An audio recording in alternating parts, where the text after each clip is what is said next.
Whether you're just starting Destiny 2, coming back after a long break, or you're tired of constantly rebuilding your character every season, this video is for you.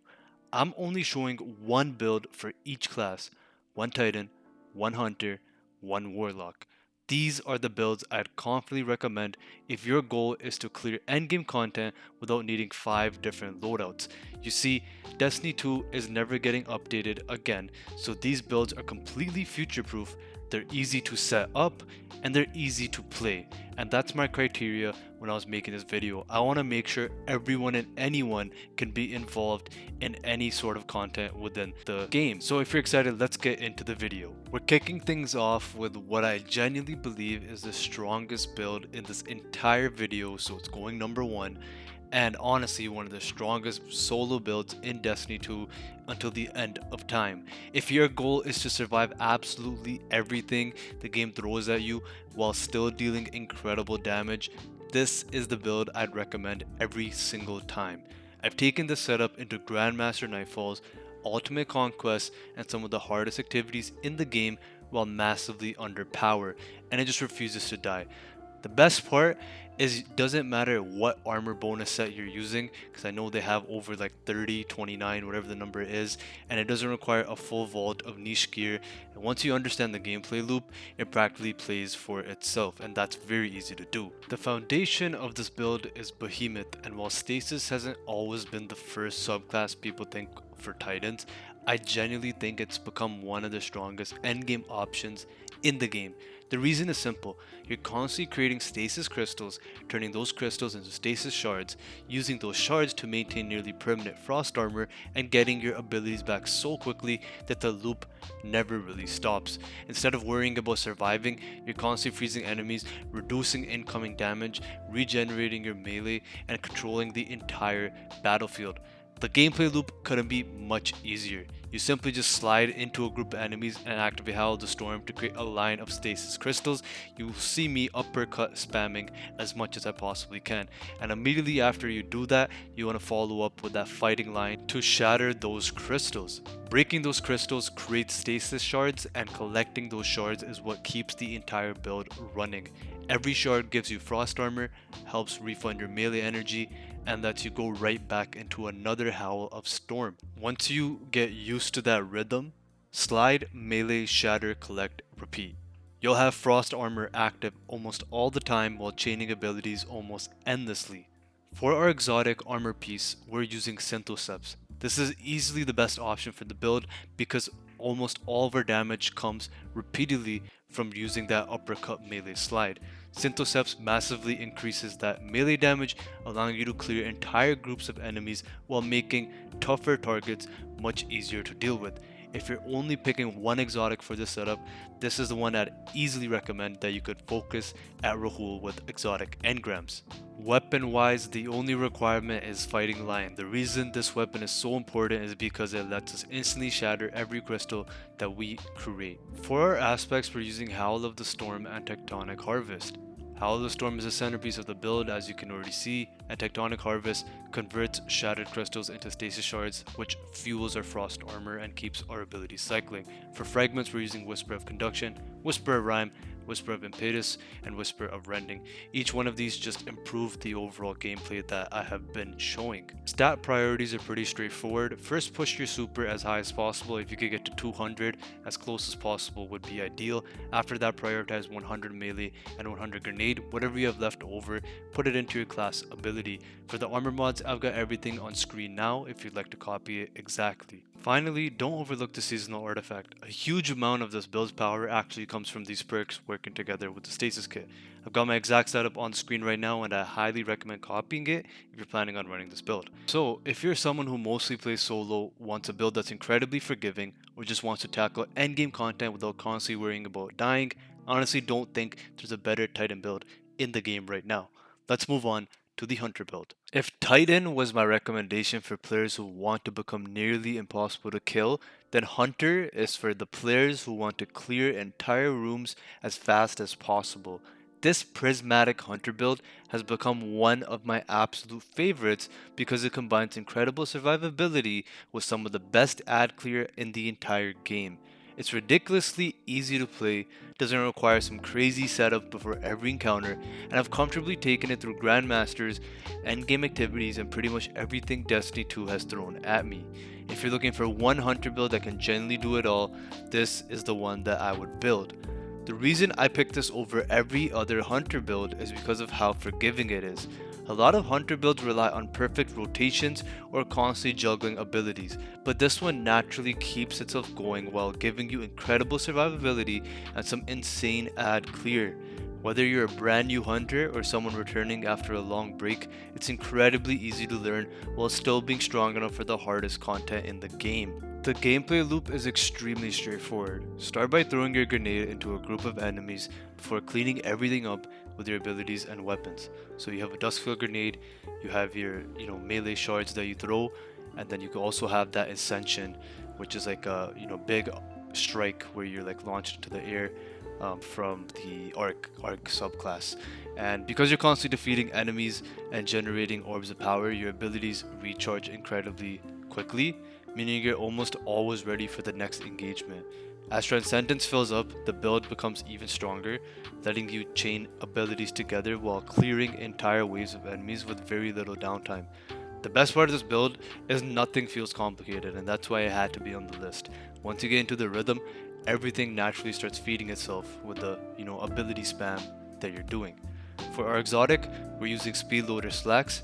This exotic builds the incredible amount of consistency by dramatically improving your weapon handling, reload speed, and overall weapon performance. Not to mention, it also lets you spam your Ascension, which is your class ability, because it's a part of the exotic. It's a new and improved version. No one never used to do that.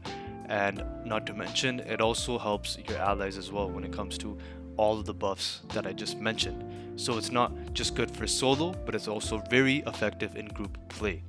In terms of our weapons, the main thing that you just want to emphasize that you have is the Gallahorn. That's the best heavy weapon of choice. It remains one of the strongest and easiest rocket launchers to use in the game, giving you incredible burst damage against champions, mini bosses, and bosses without needing any complicated rotations. It just absolutely deletes anything, and even in Grandmasters, it's like two shot max, and a champion is completely destroyed. And so for the remaining slots, I've just chosen weapons to generate Transcendence quickly while handling most enemies before they ever become a threat.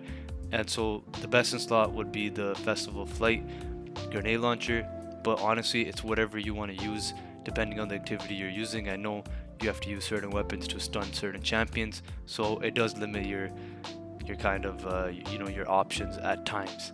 For our aspects, we're using Threaded Spectre alongside Ascension. Now, Threaded Spectre is very good because it spawns threadlings. It's also a decoy, but you want to be very careful that you don't Gallahorn yourself, just like I did right there. Other than that, it's an amazing thing to help with survivability and also some additional damage. For the fragments, I'm using Facet of Purpose, Facet of Protection, Facet of Ruin, Facet of Hope, and Facet of Balance. Each one contributes towards improving survivability, boosting Transcendence uptime, increasing ability regeneration, and helping maintain the flow of the build. I've got the full setup on screen here if you'd like to copy it exactly. And now for the armor mods, just like the Titan build, here's my complete armor mod setup. The goal is simple: maximize orb generation, ability uptime, especially with the class ability, and weapon consistency to do the most damage possible. There's always room to personalize things depending on your playstyle, but this has been the most consistent setup for me thus far. For your stats, you want to make sure you maximize your weapons and then your class ability next, and then after that, I'd probably just do a grenade. This always keeps Transcendence available more often while making sure your grenade and dodge are almost always ready when you need them the most. When it comes to the artifact, just like before, don't ignore the seasonal artifact. Several of these perks massively improve the overall performance of the build by increasing both survivability and damage output. The fact that we could choose any artifact from the past seasons makes any build much more better than you would ever think, because it just doesn't limit your playstyle to a seasonal setup. This is the forever setup. Overall, this is easily the hunter build I'd recommend to almost anyone. It's simple to learn, incredibly forgiving, has fantastic ad clear, excellent survivability, and overall obtaining the build is not very hard at all. You don't even need any bonus armor sets. I have nothing for any of these builds I mentioned, but if I were to go with one, maybe Exodus down or Smoke Jumper, whatever the case is, a lot of these armor sets are very, very good. But don't stress it too much. I don't think it's quite as unstoppable as the Titan build that we looked at before this, but it's easily one of the strongest and most enjoyable Hunter builds in the game right now. Now, let's move on to the final Warlock build. Rounding out the list is what I think is the single best support build in all of Destiny 2. Don't let the word support fool you either, because this build isn't just about keeping your teammates alive. You're constantly putting out damage, clearing enemies, and chaining Well of Radiance after Well of Radiance. Whether you're running Grandmasters, raids, dungeons, or just helping newer players get through content, this build helps every activity feel significantly easier because you're just able to spam your well over and over again. You could get your second well while your first well is still up, as I've shown in the gameplay. And the reason I've chosen this is because of how much value it brings to literally every activity in the game. The biggest emphasis on being beginner friendly, requires zero complicated rotations, and gives both you and your teammates constant healing, incredible survivability, and one of the strongest supers Destiny has ever had, the classic Well of Radiance. The best part is this build naturally feeds itself, so once you get everything rolling, you'll be surprised how quickly you're getting your well back. The gameplay loop is extremely simple. Drop your well whenever your team needs it, use Prometheus Lens to continuously scorch and melt through enemies, and keep applying soldier abilities to maintain constant pressure. Because Phoenix Protocol refunds super energy from kills and assists inside your well, every well you place immediately starts building the next one. That creates an incredibly satisfying loop where you're almost always working toward another super while still dealing excellent damage and supporting your entire fire team. It's one of those builds that becomes stronger the longer an encounter lasts. For our exotic armor, we're using Phoenix Protocol like I mentioned. This is really what makes the build so powerful. Every kill and assist while standing inside your Well of Radiance refunds super energy, which means you're constantly working towards your next well. So even if you don't fully kill something, as long as you assisted in killing it, that still counts, which is the beauty of the support role and this in a group play setting. For our exotic weapon of choice, we're using Prometheus Lens. This trace rifle works perfectly with the solar kit by constantly applying scorch while effortlessly clearing groups of enemies. It keeps pressure on entire rooms, makes ad clear incredibly simple, and works beautifully alongside the rest of the build. For our aspects, we're on the solar subclass, so we're using Touch of Flame alongside Helion. Touch of Flame strengthens your solar abilities, while Helion continuously applies additional scorch and passive damage when you use your class ability. Together they provide an excellent balance between survivability and offensive pressure. For our fragments, we're using the Ember of Benevolence, Ember of Combustion, Ember of Char, and Ember of Mercy. These all work together to improve your healing, ability, regeneration, scorch application, and overall survivability. Once again, as always, just copy what I have on the screen for you. And for my armor mods, here's my complete armor mod setup. The focus is maximizing super uptime, ability regen, and orb generation while making sure the build stays consistent across every single activity. Feel free to make small adjustments depending on the content you're running, but this setup has been the most reliable for me thus far. In terms of our stats, we really want to obviously prioritize our super stat. So make sure to get to 200 or as close as possible that you can. None of my builds are mid-maxed or even close to it, and they have all performed in the hardest content within the game. After that, you want to prioritize weapons, and that should pretty much be good enough. For your artifact, just like the previous build, I'm going to put my seasonal artifact on the screen here. These perks will just further improve the solar damage, ability uptime, and overall effectiveness, and just loop really well with this build. So yeah guys, overall there is no better build when it comes to enjoying playing support or someone that spends a lot of time in raids, dungeons, or Grandmaster Nightfalls. I don't think there's a better Warlock build available right now, especially when I talk about being beginner friendly. Everything's easy to obtain, no specific armor set bonus is required. This is the best build. It's not quite as dominant for solo, such as the Behemoth Titan that we looked at earlier, but when it comes to supporting your fire team while still outputting excellent damage, this build is absolutely S tier. So those are the 3 builds I'd recommend to absolutely anyone playing Destiny 2 right now. If you're a Titan player, I don't think there's a better fit overall than the Behemoth. I'm gonna give that a 5 out of 5 star rating. For the Hunter, I would give you, something that is prismatic, that like I showed you, and it gives an incredible balance of survivability, mobility, and ad clear. I'll just give it a 4 out of 5 star. And with the Warlock setup, this makes you one of the most valuable players in any fire team. You'd be appreciated by each and every one of those fire team members. So I would also give it a 4 out of 5 star rating. If this guide helped you out, let me know in the comments which class you'll be running. Now, for the end of time in Destiny 2, these builds are not going anywhere. They're not going to be changed. The sandbox is going to maintain. And yeah, I'll be for sure uploading some more things related to Destiny 2. It's very still promising, exciting, lots of things to explore. You don't need to grind much for any of these builds mentioned in this video, so it's a good one for any of you just wanting to jump back into all the action without having to spend too much time. If you enjoyed this video, please like, comment, subscribe.